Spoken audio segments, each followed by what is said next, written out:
একটা কথাই শুধু আমার জানতে ইচ্ছে করে, একটা মন দুইজনারে দিলি কেমন করে? মনের মানুষ বদল করাই ছিল কি তোর পেশা রূপারে?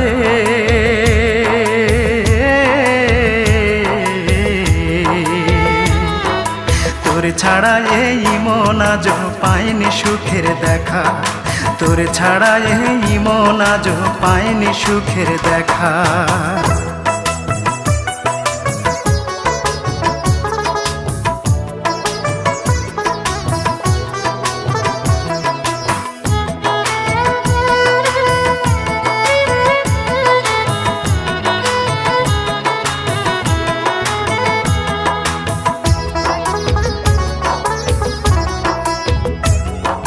সেই যে গেলি আমায় ছেড়ে 5 বছর